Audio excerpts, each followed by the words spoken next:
If you're anything like me, coffee is one of your favorite beverages. And if that is true, I've got some very exciting news for you. This year on City Boy, I'm going to be following coffee all the way from a farm in Guatemala to a cup here in New York City. It's a really exciting passion of mine. Coffee, I sort of discovered it actually a few years ago when I was making a video about local businesses. And I found this really cool place called Coffee Bruins that was a pop-up in Herald Square. And this really smart barista named Sasha wound up walking me through coffee and sort of the history of coffee. But it sort of began for the United States when we started improving from the kind of coffee that you made on the stovetop by yourself to reproducing what the Italians were doing. And we really started to think of that as what is the second wave of coffee. In the third wave of coffee, people became really interested in where the coffee was coming from and following it all the way down through the entire process. Now, some people are saying we're in fourth wave because we're doing all sorts of different things with it now. I think though that we are at such an exciting moment for so many reasons, and I'm hoping that my time in Guatemala is going to show that to us even further. Here in the United States, I've talked to a number of people who know a lot of really cool things about coffee. But in Guatemala, they're doing things that we're not even talking about here with coffee yet.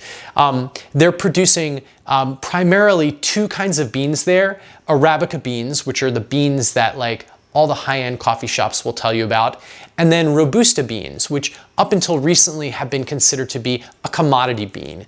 However, climate change is going to change a lot of the way that we interact with coffee beans. Arabica beans are kind of a finicky plant, and you can only grow them at just the right elevation with just the right amount of sun exposure and moisture and sunlight and temperature. So we're actually going to start to see those Arabica beans become more scarce, and that's where Robusta beans are going to come in.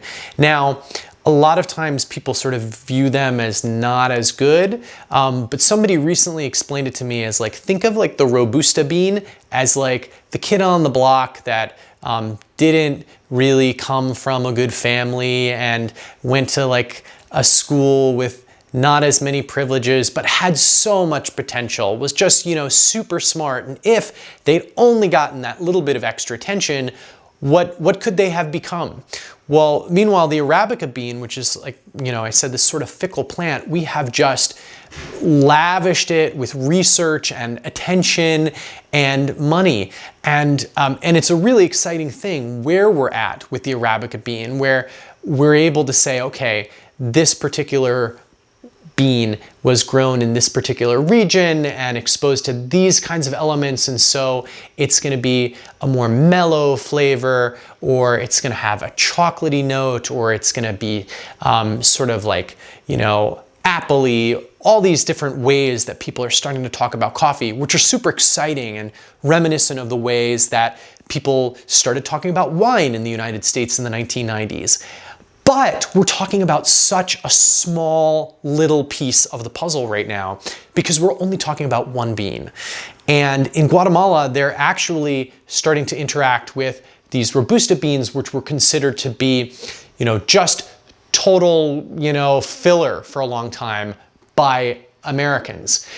Meanwhile, the Italians have always sort of used the Robusta bean as part of their process to get more crema in their coffee. And so you find this country, Guatemala, that is on sort of the front of what's being done with coffee, a really exciting moment for them. And not only are they producing some of the best Arabica beans in the world, but they're starting to experiment with Robusta and seeing where that might go. There are different regions there that I'm going to be able to explore, and I'm actually connecting with people here in New York that have suppliers in Guatemala, or in some cases are working directly with farms in Guatemala to bring coffee to New York City. So it's really exciting. I'm going to be able to follow it all the way from how it's harvested as a cherry in the beginning, not actually even a bean. The bean is like the little pit inside, and we're gonna find out all about that. And then to how it gets here and how it's roasted, how it's consumed in Guatemala versus how it's consumed in New York, because they're also having a real coffee renaissance there as far as coffee consumption. And then, you know, talking with baristas and seeing like, okay, what are the things that are trying to be done? What are the types of coffee? How are they trying to serve coffee? What's important to them? Talking to the roasters and talking to people who have it in their cups and seeing what they like. So I'm really, really excited about it. It's an opportunity for me to do something so much bigger than when I started looking at this here in New York, and to bring it to you right here on City Boy. This past year was really an interesting year for me to sort of get my feet wet on YouTube. And I got to the end of the year and I almost quit. I almost was like, you know what, hang it up, not enough people saw my stuff. But then I started looking at not the views on my videos, but the amount of subscribers that I picked up. And I thought, wow, I picked up, you know, nearly like 500 people this past year. And so thank you for that. That's kind of amazing. And I think that really took me a moment to say, okay, well, maybe, yeah, certain videos haven't gotten views or whatever, but there are definitely people out there who are interested in my stuff. And so I'm gonna continue to share that voice and be there for you. And I'm really excited about this, and I hope you will be too. If you are, you can do a few things to sort of follow along in the journey. You can like the video, first of all, tell YouTube, you know, hey, this guy's awesome. You can subscribe to the channel, which is also really, really good for the algorithm. But the big thing, if you want to get the notifications, click the bell icon.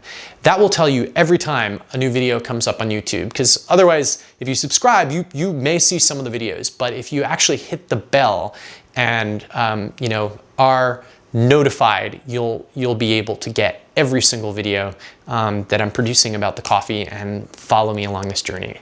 So that's it. It's a really exciting time. Thank you so much for joining me as usual. There'll be more great stuff and hopefully lots of coffee very soon when I see you again in Guatemala. Thanks so much, and I'll see you soon on City Boy.